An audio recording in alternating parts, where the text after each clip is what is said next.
Okay guys, we're going to continue and we're moving on to our simple mayonnaise recipe. And for those of you who have the cookbook, it's in our 7 Secrets cookbook. And I'll give you the page number. I believe it's 57. Simple mayonnaise recipe. And I know you guys had this recipe not too long ago, last week in fact, and we use this as a salad dressing. But we're going to make it and make a different dressing with it. Okay, so we're on page 57 of 7 Secrets. We're making a simple mayonnaise recipe. And I'm going to read the recipe as my mom adds everything to the Vitamix. You will need a good blender for this. You will need a Vitamix or some other powerful blender. I suggest a Vitamix because it's pretty easy to travel with. We have a case. You can get the case with it, and it comes with the little spatulas and cutting boards, so you're pretty set when you have the Vitamix. Okay, it calls for a 12-ounce box of Morinu silken tofu. Now we're doubling this recipe, so we're using 2 of everything. We're doubling everything. Now, with this recipe, the silken tofu, the silken Morinu tofu works best. There are 2 different types of tofu. One that comes in a box like this. This is a silken tofu. And when you have this in the box, this can pretty much stay on the shelf for a while. If you open it though, you'll have to use it right away or store the rest in water just to keep it. This is a silken tofu. You can use this in any creams that you want to make, any sauces. Some cheeses call for it, some recipes call for it, but anything that you need a creamy consistency for, this is the one you would use. There's also a water-packed tofu that comes in a container with water in it. It's in a block. That one you can slice up and make baked tofu with. You can also use that in recipes. You can make scrambled tofu from that one. So for our recipe for the simple mayonnaise recipe, you would need to use the silken tofu, this one. Okay? So this one, we use a firm. The question was if this was a firm or the soft. They come in soft, medium, firm, and extra firm. I always go for the firm because the thing with tofu is, especially the silken tofu, the more water it has in it, the softer it is. So the firmer tofus have less water in it. If you want it a little softer, you add a little bit more water. But I try to stick with in between, something in between, not the extra firm, but the firm. And I don't see the soft a lot because people normally would use the firm or the medium. But I have seen the medium. I don't see the soft too much, but then the firm is probably the most popular one. So we use 2 containers of that. And then the next one is 1 cup of raw cashews. And I always tell my people to wash their nuts. Yeah. Wash your nuts. You wash them, you rinse it off, you dry them, and you can use them. If you want to wash them beforehand, you can, but I always wash it right before I'm about to use it in a recipe. Nuts are pretty dirty. You're not sure where they've been, what they've been through, so wash your nuts. We wash our rice, we wash our pumpkin seeds, and you'll be surprised what comes off of them. With rice, as you're washing it, the ones that float, throw away. Okay, Handel just gave a good comment. He said with rice, when you're washing it, whatever floats on top, the grains that float on top, you throw it away. Why is that so? He's lived Critters. in... I've lived in Korea before. He's lived in Korea, so they know about rice over there, so I'll take his word for it. And what did you say the reason for that was? Critters. Critters. Are they inside of the grain? Usually. Okay. Because the density is less because they lay their eggs in there. And, yeah. Oh, it's he just a said that the density is less because they have their eggs in there, so when it floats to the top, you throw it away. I'm going to do that. I like that. Thank you. Okay. Then we have some lemon juice. This is a 1/4 cup of lemon juice. Of course, we doubled it, so it's a 1/2 cup. Then the next ingredient is 1½ tablespoons of honey. So it's 3 tablespoons in here. Yes, that's 3 tablespoons since the recipe is doubled. Did you spray it? Yes, I did. And one tip for getting honey out of a container really easily, spray it with a little cooking spray and it slides right out. Especially if you're using a glass container, it slides right out. It's a good way to get honey out real quickly. Yeah. It also calls for 2 teaspoons of salt.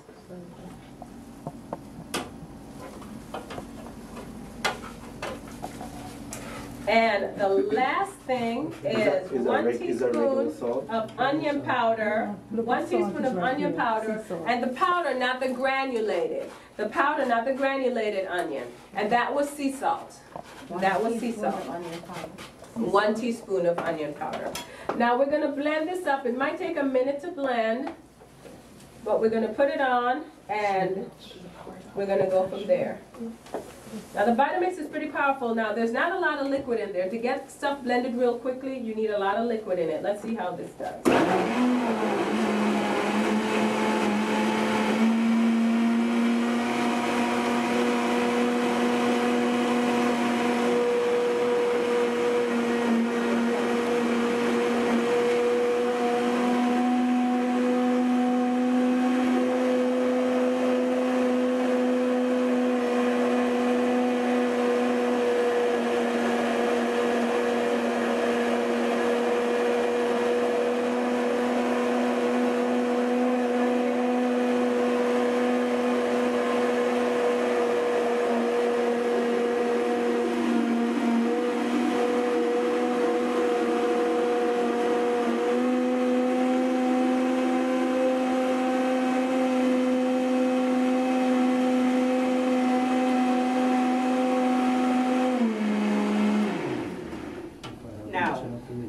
Do not take a knife. I don't have no other thing to use. I don't have. She doesn't have a spatula to use. So that's why I had to push it and don't take it. Especially this powerful machine. But it's like my second arm, how I use them so often. And it's wrong. So I had to do that for this particular thing. And I'm sorry I had to do it in front of you. Keep it, but I have to have something done. Okay, so we're gonna make next is the minced onion dressing. And that is in our Tasty Vegan Delights Cookbook, page 75, minced onion dressing. Now I tell you, my husband tried this dressing one time and he came home, he was like, babes, because that's my name, it's not Erica. Babes, I've tried the best dressing, you have got to make this dressing. I was like, oh, okay, I'll try it one of these days. Well, I finally decided to try it, and this is like the only dressing that I use. I mean, I love it. It's really good. I spread it on my bread. Like, it almost tastes like Miracle Whip. That's what it almost tastes like. It tastes better. Okay, so we're going to make our minced onion dressing. But before we make that, we have to make some garlic salt. Okay, we're going to make some garlic salt before we make the minced onion dressing. So you can kind of see how we make our salts. Now with our salts, let me make sure I get the camera right there. With our salts, we use a 3-to-1 ratio. You're going to use 3 tablespoons of the powder, whether it's onion powder, garlic powder, celery powder, 3 tablespoons, and 1 tablespoon of the salt, or whatever measurement you're using. If you're only using a teaspoon, it'll be 3 teaspoons to 3 teaspoons of the powder to 1 teaspoon of salt. You can even do a 1/4 cup or whatever, but for today, we're going to be using a tablespoon. So we have our onion powder, garlic powder right here. We're making garlic salt. We're going to use 3 tablespoons of garlic powder. See, can you get that for me, Mom? I think with the gloves on it's kind of hard. Thank you. So 1, 2, 3 tablespoons to 1 tablespoon of the sea salt. And this is the sea salt we use, the Redmond sea salt. This sea salt has iodine plus trace minerals. So it's pretty much the best sea salt you can get on the market. Redmond's sea salt. I think we got this one at the ABC here. Oh, we got this at the ABC. The ABC has a little bottle like this for like $4 or $5. This salt? That in This is $6. Can you get this in Trader Joe's? not Trader, but $6.79. Whole Foods. Not Whole Foods. Okay, I think my mom got this one at the ABC. ABC. Yeah. She got this big bag at the ABC. Maybe they decided to bring the bigger ones in. And this is more economical if you're buying the small ones for $4. Yeah, this one, and this will last a while because we cook a lot. We And buy that the one lasts a 25-pound while. bag of this, the 25-pound bag. Wow. And we use these containers because we travel a lot. And we'll pull them and take them wherever we go. So you just mix up your powder and your salt. and you have your garlic salt or your onion salt or whatever. It's pretty simple. So we normally make our own because we know exactly what's in the salt when we make it that way.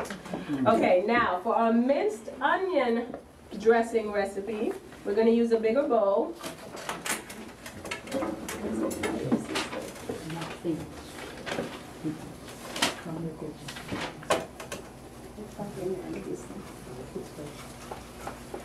Okay. Now it calls for 1/2 cup of the tofu mayonnaise. I'm going to make 4 recipes of this so everybody can taste some tomorrow. Now you'll see how thick this is. This is pretty thick. This is our tofu mayonnaise recipe. So this is 1 cup. Kind of running out of space here. And then I'll get 1 more cup, Mom. And that'll be our 4 cups, 4 recipes. Thank you. So we're making 4 recipes of this. I can use that, yes. Thank you. I'm not going to scrape too much though. Okay, now to that, you're going to add, to that you're going to add 2 tablespoons of dried onion flakes. And the dried onion flakes are just little pieces of onion that they chopped and dried. See, this is what it looks like. 2 tablespoons of dried onion flakes, or you might find it in a store and it says minced onions. Either dried onion flakes or minced onions. Then you have a 1/2 teaspoon of garlic granules. And then it calls for our garlic powder that we just, garlic salt that we just made, 1/2 teaspoon. So we're going to actually put in, since we're making 4 recipes, we're going to put in 2 teaspoons of this. Yeah, 1/2 teaspoons. Okay. And the last ingredient is 1/8 teaspoon of Italian seasoning. 1/8 teaspoon of Italian seasoning. Now all you do with this is mix it together. And the mayonnaise is gonna soak up and hydrate the onions. And it's gonna be nice and tasty. Now it might be after a couple days, it might get a little thick. But just stir it in and keep going with it. This doesn't last a couple days in our house. But I want to show you what it looks like. Does it look good? So what is it now? Minced onion dressing. And you put that on salad? You can put this on your salad. Yes, it's a dressing. Or it's for burgers or something? It's for salads. Anything with potatoes, burgers. Smells good. Yeah, it tastes good too. Oh.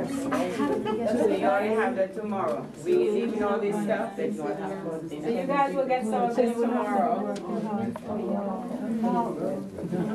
So this is our You'll minced get some onion dressing tomorrow. recipe. Any questions about that one? I know you wanted something. You were It's saying fine. something that you needed some other part of it? Yeah, I didn't get all the ingredients. Okay, we'll get with you. We'll get with you afterwards. Okay? Now we're gonna just take this back, and we have our last recipe coming.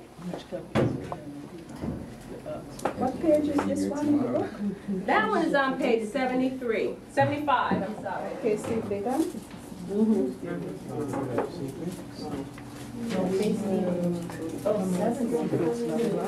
to be here tomorrow? Now this is our last recipe. And remember I told you guys I like for you to have something tasty, a dessert, a treat at the end of your meal, or at the end of your cooking school. This is the recipe I like to make the most at the end of my cooking school because it's so easy to make. Now this one really requires a skillet. So that would be a good investment for you. And it's not very expensive. If you go to Walmart, you can get a pretty good skillet for maybe the most $25. And you just plug it in, you turn the heat up. I think the most it can go to is 400 degrees. And you can cook everything right there in front of everybody. With this particular recipe, you have to heat the first couple ingredients on the stove. And there are only 3 ingredients in this recipe. Only 3 ingredients in this recipe. That's not my kind of recipe. All right. Yes, it's very easy and it's very tasty. Let me tell you what the 3 ingredients are, because I'm probably going to have my mom do it in the back while we finish up here. And then tomorrow, of course, you will get to taste it. But the only things in this recipe is 3 cups of barley malt sweetened carob chips. It's just carob chips that says barley malt sweetened. Now, when you get your carob chips, make sure it does not say hydrogenated oils on it. We want to stay away from those. Those are worse than saturated fat. Partially hydrogenated, anything hydrogenated, you stay away from those. What I do is when I go to choose my carob chips, I make sure I read the label. Sometimes the ones that I buy say right on the front if it has hydrogenated oils in it. It'll say non-hydrogenated or has hydrogenated oils in it. Stay away from the ones that has hydrogenated oils in it. And the sweetener in it is it's barley malt sweetened. So they're taking from the barley, the grain itself, the sweetener from that. So it's barley malt sweetened carob chips, 2/3 cups of peanut or almond butter. Peanut or almond butter. And then the only other ingredient in there is about 2 cups of quick oats. And the quick oats have to be toasted. They call it dextrinized in here, but we go ahead and we bake them in the oven, toast them off in the oven, and that makes it a lot easier for you. But 3 ingredients, that's it. Now if you have a Vitamix, like we do, what we do is we make our peanut butter. Peanut butter is so easy to make if you have a Vitamix. We buy the dry roasted peanuts that's not salted. You pour the whole container in the Vitamix top, and you use what they call a temper. It comes with the Vitamix. And you keep pushing it down. You put it on high, and you keep tempering it down or pushing it down until it comes creamy. It's one of the best things I've ever done with my Vitamix since I've gotten it is making my own peanut butter. You can add about a ½ teaspoon of salt, that's all you need, or no salt at all. I tried it without salt the first time, I think it needed a little something, but no more than a ½ teaspoon, from a 1/4 to a ½ teaspoon, and you have your peanut butter. We actually have peanut butter that we bought at the store, so that's what we're using today. So for this recipe, all it calls for is the no-bake carob cookies, the peanut butter, and oats. What you do is, I'm going to have to explain it here, and then we'll have to do it in the back, and we'll bring it out for you to see. You will put the peanut butter and the carob chips in a pot. You heat it up, and you stir it until the carob chips melt. The carob chips are going to melt. I tried that. It's very easy. It came very, it clumped together and left me with oil. You know what? That happened to me. She's saying that she tried it before and it lumped together and left her with oil. When I tried it the first time, what I had bought was the hydrogenated chips. I got the chips from them when they were here the last time. And it turned to oil? Yeah. Well, maybe it was a peanut butter that was hydrogenated. Something was it was just the carob. I asked Sarah because I got it from Sarah when she was here the last time. Okay, well double check on your labels always, even if you get it from one of our places, make sure there's no hydrogenated oil in it. But we're going to do it here, we'll bring it out. We'll form them and bring them out for you guys to see. I had the skillet and everything. You know, I'd like to testify that those don't have any oil in them. I mean, I went on a walk today and they melted all over my hand. And yeah, carob. There was no oil. Someone was saying there's no oil in carob. Carob, I was looking through one of our books that we sell, and carob chips actually has only about 2% fat in it. And I was surprised to hear that. It's much lower in fat than regular chocolate. And it does have minerals and different things in it that's good for you. It's not to overdo it, but it's not unhealthy for you, and it doesn't have a lot of oil in it. But make sure it says non-hydrogenated on there. So you just have those 3 recipes. You put them in the pan and you melt between the peanut butter and the carob chips. The chips are going to melt, and then you're going to add your oats to it, and you mix it until the oats are thoroughly mixed in, and then you form them into cookies. And that's pretty much it. That's your recipes. That's your recipe for your cookies. It's no-bake carob cookies. If you want it, if you do this at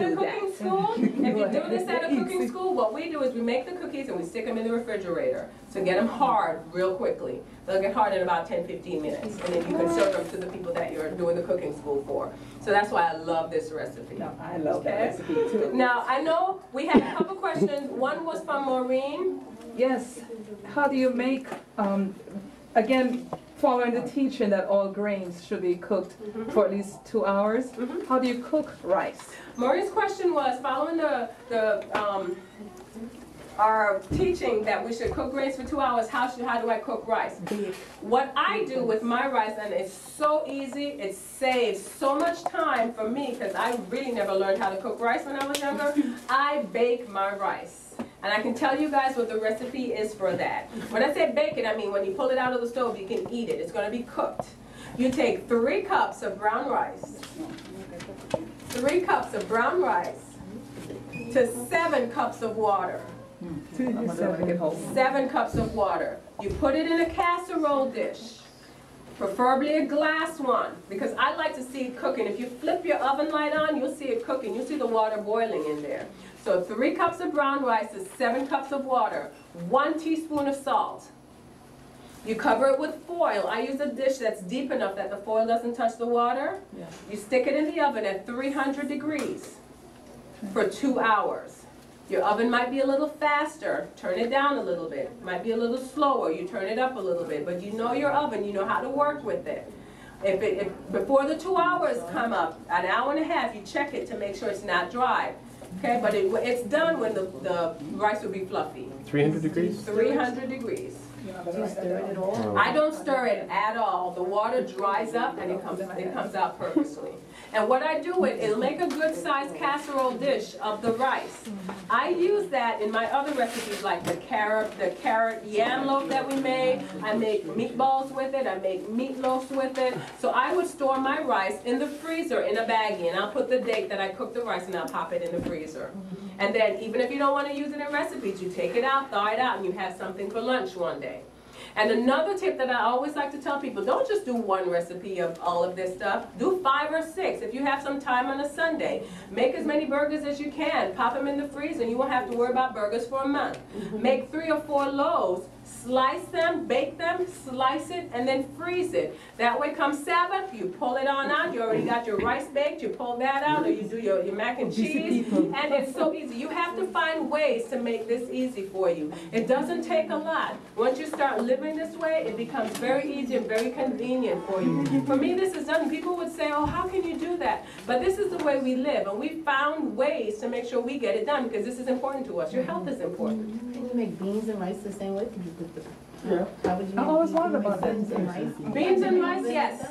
Yeah, you can add the beans. You probably have to put a little bit more water, because the beans will actually soak up some of that water, and you can do it that way. You can also cook rice on the stove for 2 hours, but you have to turn the oven down really, really low. Really, really low, and cook it that way. I prefer to bake it in the oven because I don't think about it. What about the rice cooker? Have you It compared? doesn't cook long enough. Oh, So yeah, I'd rather bake it in the oven. And then it comes out so good when you bake it. It's not gooey, it's just right when you bake it in the oven. Actually, I have a question with the beans and rice, primarily because, especially in this area, we have a strong West Indian Yes. community. Yes. And so what I want to know is the way traditionally how we make it from a Jamaican background is the rice, the beans, the coconut milk, thyme and all that stuff. Now, can you replicate that? How would you replicate that? Mom, I'm gonna let her answer this. She's the West Indian one. Born in the Virgin Islands, you know that. The beans and rice, I cook it the same way because I love rice. I love all pigeon peas, chickpeas, you name it, I eat all of them. So I do it the same way, but what I do, I soak them overnight. I soak all my beans so they get swell, and when they get to that stage, I just put in maybe an extra cup of water, and I pop it everything in all my ingredients one time and let it go. Including the coconut milk? You can put the coconut milk into it. But what I put when I'm doing the beans, I put a little onion sometime in it. I'm not very big on coconut milk, and I know in Jamaica you add coconut to almost everything. So I haven't really done a lot of rice with coconut milk, but I would suggest trying it without it first and see how you like it that way. If you have to add the coconut milk, you can, but I would prefer not to add it in right away. To the rice and beans, we want to taste the flavor of food. We've gone so far from what God intended for food to taste like because we keep adding all this stuff to it. Let's go back to nature and see how the food really tastes. So that's just a thought for you guys. One thing with the beans and rice, though, what I would do, Maureen, I would cook my rice separately. I know you guys like to mix them together. Put your beans in a crock pot. 1 cup of beans to 3 cups of rice. I'm sorry, 3 cups of water. Yes. You can add salt. I add salt, onion powder, garlic powder, Italian seasoning, and cumin. That'll taste so good. And then, of course, you can add your rice or your beans if you want to in a big bowl and mix it up, or just put it over the rice on your plate and the person can mix it up themselves. Okay. Mama John, what does that taste you put in? Marjoram. My mom cooks a lot with marjoram. She even uses it as a tea, so I'll let her tell you. Yeah, I had it when She want me to tell you West Indian style because she never eat rice cooked with beans. To be pleased. When I was a child, I had to cook a separate. I said, girl, I'm a West Indian. I like my pieces with my rice, but she never liked it that way. Marjoram is very tasty, and it's a mild. It's not irritating to your stomach or anything. So you can use it in your food. It's a very flavorful. I use it this week here in most of the beans that I have cooked. Okay, so like the burger too? The burger can go in the burger? Yeah, no. You can, I never use it in the burger, but you see like that tomato stew that I made? Marjoram. It is tasty, yes. Wasn't that tomato stew nice? And it was her own recipe. She made that recipe up herself. M-O-R-J-A-R-O-M. Marjoram. It's a herb. Marjoram. Okay, we got ourselves a spatula. Now what I was telling them, Mom, is that I'm probably going to have to take this back to the kitchen for us to do there. And I'm finishing up answering any questions that they have. And then I want to bring it out at the end to show them what it looks like. I was going to ask you if you can put it Mix it? No, it won't. No, it wouldn't work. It has to be on the stove. That's why the skillet will work best for this recipe. The skillet will work best for this recipe. It has to be on the stove. Do you want this stove? Do you have it right now? You have a stove? I want to open it? It'll probably take a minute to get here, and I think some people are almost ready to leave. It's inside. There's one in the kitchen. Bring it out, Bring it on. brother. Let's have the skillet. Is it a microwave Okay, or we're a gonna get a skillet? skillet. Is there an outlet Hold though? on for that. We'll just plug it into the extension cord. Yes. We have a question over here. So there's 2 questions actually. One with the crock pot and how long can you leave it for? And Okay. the other was with the mayo. Do you put it in the fridge and for how long? Oh yeah, the mayo can go in the refrigerator for about a week to 10 days. But make one recipe. If you're by yourself, if you're a single person, make one recipe and try to use it within that week to 10 days. With the crock pot and the oats, you can put your oats in overnight before you go to bed, and in the morning it should be ready for you. With the beans, you can actually, if you have a crock pot that you can set it at any time. If you need beans in 4 hours, you just set it at 4 hours and it'll be ready in 4 hours. The least amount of time on the crock pot, the quicker the crock pot will work, the faster it will work. The faster it will work. So, if I'm doing beans overnight, I'll do it for like 8 hours if I'm going to sleep through the night and get up in the morning and turn it off. But for your oats, put it on overnight. Any more questions? I have a question right here. Yes, what substitute you can have for peanut butter? Okay, the substitute for peanut butter would be almond butter. You're thinking other than a nut? Yes. Okay, yes. The only other substitute for this would be the almond butter. There are sunflower seed butters, there's tahini, but tahini has a stronger taste to it, so I wouldn't actually use it with this. And a lot of people that might be allergic to peanuts would not be allergic to tahini, but it has a stronger taste than this. And I wouldn't, if you're not used to that, I wouldn't use it in this recipe because this is supposed to be a sweet recipe. And you know what is tahini? Tahini is sesame seed butter. Yes. Yeah. Her question was, is there a substitute for the peanut butter? You can use almond butter. There's also cashew butter. There's sunflower seed butter. That might work. The sunflower seed butter. Oh, I love sunflower. Also with the mayo, Question. I know a lot of people are allergic to cashew nuts. So can they substitute almonds? Yes, you can. The question was, with people who are allergic to cashews, can you substitute almonds? Yes, you can. You can blanch them. And for people that are allergic to nuts, I always tell them to clean their diets up and see if their allergy goes away. As far as getting everything out that's processed and not whole plant foods. And usually the allergy goes away. I can talk for my mom. I know she had really bad sinuses. but she ate fish for breakfast, lunch, and dinner. I have never seen a person eat fish that much. But once she cut the fish out, she was able to get rid of that sinus infection. She was actually allergic to the fish and she didn't know it. Wow. So once she cut that out, she got rid of that sinus infection. So I would go with cutting out anything that is not naturally from the earth, and then you should be fine. Okay, we have our skillet here, so we're going to plug it in. And we have our extension cord right over there. You want to know, you know what, let me do that. And then you can start on the, so that we can, okay, thank you, Hannah. Okay, do we have any more questions? Okay, we're gonna go ahead and do this so you guys can see it. Now, the skillet that we use has Teflon inside. Which is better, stainless steel or Teflon? Stainless steel is good. The thing with the Teflon is okay. You just can't get it past a certain temperature. I forgot exactly what it is. It's pretty high though, but you can't get it past a certain temperature. Other than that, it's fine. Now, the stainless steel is actually the best. We probably need to figure out. Oh, this is titanium. Oh, This is titanium. Just And here's the agent for them. that it is titanium. Is it better than stainless Everything steel? is here. They are very good parts. Honestly, they are lasting parts. I'm trying to So put you the talk with temperature him up on and here. he will tell you, How you can purchase it? oh yes, Okay, I'm gonna put the temperature up to maybe 350, Mom, and we'll go from there. okay. Okay, and I think we're gonna go ahead and, we're gonna go ahead and start adding everything to the So this is container. our supper tonight? Since we didn't get supper all week. Oh my blessing. We're gonna be blessed today. She said blessing. We're gonna go ahead and add our carrot chips first. We need to taste it. Carrot chips, and you'll start smelling this right away. And thank you to Yolando for bringing us the spatula. Probably still needs to heat up a And the little bit. titanium. Want to add this to it? Okay, go ahead and spread that out for us. Basic. We're adding the peanut butter. And like I said, you can always substitute almond butter, thank you, or another nut butter for it. That's rich. Yes, it is.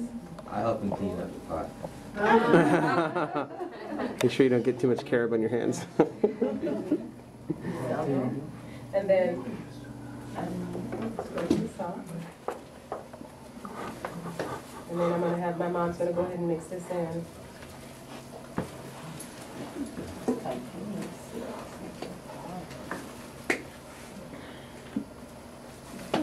It should be coming in a minute. I think it just needed to warm up. Okay. So you'll get this tomorrow with your lunch, after your dinner, as my husband would call it.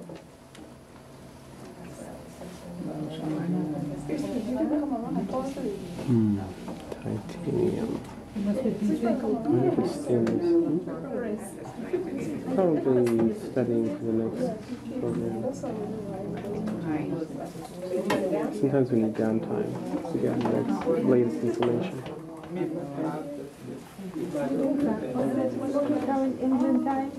Okay, so you mix all of this together. It needs no salt. Sometimes when you add salt to a recipe, it brings the flavor out, but in this particular recipe, it doesn't call for any salt at all. And there's no added sugar except for the carob chips, which has the barley malt sweetener in it.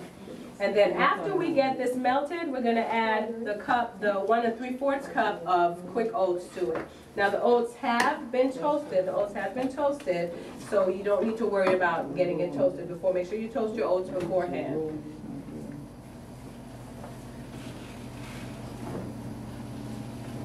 And it's that It's simple. looking good. And it's that simple. It's that simple, that's it. Right before your eyes. That's it. Turn it down to 250. To 250. Okay, we turn it down a little bit more. Ask him about the skillet. Does it smell good though? We didn't get it over Smell it here yet? yet. It's coming. Oh, it's looking good. Erica. Yes. Oh, see, I can't do it as well as my husband. But you'll get it. Oh, it's looking nice. Ooh. You smell it? Yes. She's right in front. She's smelling it. Does anybody have any more questions about anything, even pertaining to putting on your own cooking schools? Okay, everybody's clear on everything? Can we have a question in the You have back? to have help, because I can't see 6 recipes in a cook. I try to do one. You like would have to have help. Help, My yes. mom and I always work together. We do it outside, out front together, but we do all the prepping in the back. But if you're on your own, you ask the people in the church, the members in the church. Normally the health and temperance leader will want to jump in anyway to help you. Have a couple people to help you with the cooking, have a couple people to help you with the cleaning up afterwards, but you definitely need the help. So I'm adding the oats to the recipe. Okay, she's gonna mix this in. I'm gonna turn it down a little bit more. Now you smell it? Yeah. Okay. Now I smell it. It smells good. Could you put vanilla in there or no? No, and the thing with vanilla is, there's some of the recipes in this book calls for vanilla, but vanilla we found out is how they make it. It's a tincture, and tinctures normally have alcohol in it. That's just how they're made. They have to, even the non-alcoholic vanillas have alcohol in it because it's a tincture, and that's how tinctures are made. They're alcohol. So we stay away from the vanilla extract, the almond, all those. And you know what? We hadn't used it in a couple of years, quite a few years, and we had somebody come visit us a while back, last year in fact, and they left some granola. And I'm like, oh, okay, I'll just eat the granola. I didn't read the package, and it was from a reputable place. And I didn't read the package, and when I ate the granola, my lips all around the outside started burning me really, really bad. And it wasn't until I read it, the only thing in there that I normally don't eat is the vanilla. Wow. And I was just so shocked that when you take something out of your diet, you don't go back. You don't add it back into it because you're going to have a strong reaction to it. And I didn't realize that, it was so strong until I did it that one time, and I never did it again. But yeah, you really don't need it. In fact, in everything that we've cooked this whole week, we haven't added any kind of extra spices, no extra peppers, no pepper at all actually. And in all our desserts, we don't ever add vanilla in it. It's in the recipes, we take it out, even the granola recipe, and that's a recipe you guys should probably try to make at a cooking school. That's a good one. We don't add the vanilla to that, and it comes out so good. You don't miss it at all. You make that all the, you put the granola in it? Granola. Okay, we're gonna get, did you want to put it on this pan, Mom? Carob is a good substitute for chocolate. Yes, it is. People who love chocolate milk. And the comment was, carob is a good substitute for chocolate, and yes, it is. It is a good substitute for chocolate. I'm gonna take this off. Does it have any health benefits? Yes, it does. And I can't tell you offhand, I know it's much lower in fat than chocolate is. It only has 2% fat. And it does have minerals in it. And I can't remember which one, but it's one that it's either iron or something that's really important. I can't remember offhand. I'd have to look in fact, for those of you who bought those foods book, check it out. Go find carob in there and see if you figure out what types of, what it has in it. It does have fiber in it. That's another thing that chocolate doesn't have. It does have fiber in it. So calcium? It probably does. It's either calcium or iron or something that's in it that I saw, and I'm like, wow, this is pretty good for you. I smell So it the now. carob chip, the carobs are like it was baked. It smells like a baked. Doesn't it? It smells like a chocolate cake or something. Yeah, I can smell it now. Yeah. Very rich. Okay, so what my mom's gonna do, she ran back to get the, this is off. She ran back to get some wax paper. We put it on wax paper to have it set so that it doesn't stick to anything. And what we do is we stick it in the refrigerator, and we're gonna do that for you guys tomorrow. If you leave it out and the kitchen is a little warm, it'll stay soft. But if you put it in the refrigerator, it'll get hard and you actually can crunch it. Wow. Let me ask another You actually question. can crunch it. Well, this is not a low-calorie food now. This is not a low-calorie food. So how are you going to form the cookies? Are they going to be They're not going to be very big. No, they're not going to be very big. And then you, whatever your preference is, however big you like your cookies, that's how you would make them. But for this recipe, I wouldn't suggest making them very big at all. Now, I mean, I can probably eat the whole thing, but I mean, I wouldn't recommend that for anybody. So you can make them balls, or you could make them flat? It's best if you make them flat. You can make them into balls, but they'll firm up a lot faster if you make them flat. They'll firm up a lot faster if you make them flat. Now, we're not making them very big because we want to make sure everybody gets one tomorrow. One dozen? Or more than one. Yeah, we have to start with one tomorrow, so everybody gets a taste. Start. Nice. And then, you know, if there's any more, we can go from there. So you just need to form them. We're probably not going to do all of them here because we need to finish up. Does anybody have any more questions about anything? The carob chips are made from the carob powder. Say that again? The carob chips are made from the carob powder. I'm not sure exactly how the carob chips are made. How they're not made. how they're made. It comes from the carob powder. I know it comes from the carob pod. It comes from the pod, but I'm not sure exactly how the chips are made. It probably is made from the carob powder. Okay, I have another question. Again, dealing with my audience, primarily West Indian. We need to put the fire, excuse me please, do we need to lower or we take it out, after it's melted and everything is mixed in, you take, the question was, do we need to lower the fire? After it's melted and everything is mixed in, you take the fire off, because if you keep it on, it'll probably eventually burn. You don't want to cook it down so much. You had a question, Maureen? Yeah, again, deal with my West Indian audience. I could tell him, I give you my father as an example. He will not have macaroni or cheese or spaghetti and pasta and all that stuff. Now, for people of different ethnic backgrounds, when we're doing our cooking school, should we try to cater for their taste? You can, if you want to.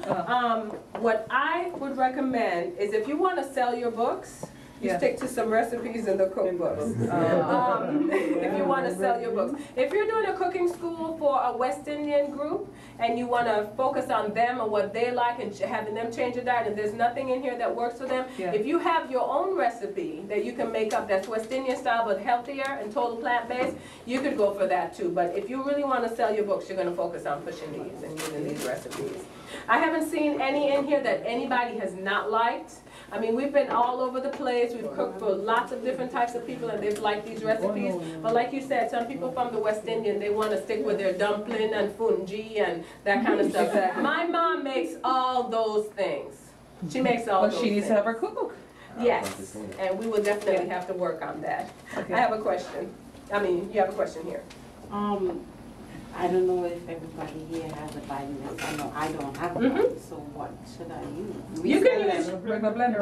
You can use your regular blender for now, but if you're going to do this long term, the blender is going to burn out. And our testimony has been when we got married, my husband and I, we had a regular blender, Oscar or whatever it was. And you know, we use a lot of nuts in our recipes and we blend a lot of things in these recipes. It burned out in a couple months. And they told you to clip the thing off the plug and send it in and you can get another one for a lot less. We did that and that one started smoking again, burned out in a little bit. If you're going to do this as a lifestyle, you're going to need to invest in a good blender. The Vitamix is the best one we've seen so far. There might be some others on the market, but the Vitamix, we know people who've had the Vitamix since the 1980s. Wow. This is almost 2010. Yeah. This thing would last. I don't know how long Maureen's mom has had it, but that's not a newer model. No. It's not so she's probably had that for quite a while. About 10 years. Okay, she's saying Maureen is saying about 10 years. Yeah. This thing will last and not give you any problems. And there is, I believe it's a 7-year warranty. I'm not sure if it's 10. I do think it's a 7-year, and that's a long warranty or something on a blender. So I would recommend investing in it, but whatever you have now is what you use until you can get to the point of investing in something more. Something better. Does the Vitamix also chops? No, it doesn't chop. It doesn't chop. Yes. It's just, it does everything a regular blender would do, but it also makes soups because it gets so hot and it needs bread. That's just how powerful it is. It needs bread. And like I said, it makes your own peanut butter. I love myself. It makes peanut butter. Okay, so we're pretty much done with this set. And we're gonna have to get another pan to finish up. Now, are there any more questions for anybody? From anybody? Okay, well, I think we're gonna close off right here. And I'm gonna have you guys, we're gonna bow our heads, we'll have you guys bow your heads so we can say a word of prayer, and then we'll be done. Thank you guys for being so attentive. Let's pray. Heavenly Father, Lord, we thank you for the time spent here, Lord. We thank you for the information that you allowed me to give to your people. I ask that the things that were said and done would be of benefit to them, that they would not only use them for themselves to bring glory to you, but to share with others so others can bring glory to you also. We thank you for this day. We thank you for all that you have done in our lives. Keep us in your will and take us home safely is my prayer in Jesus' holy name. Amen. Thank you, guys.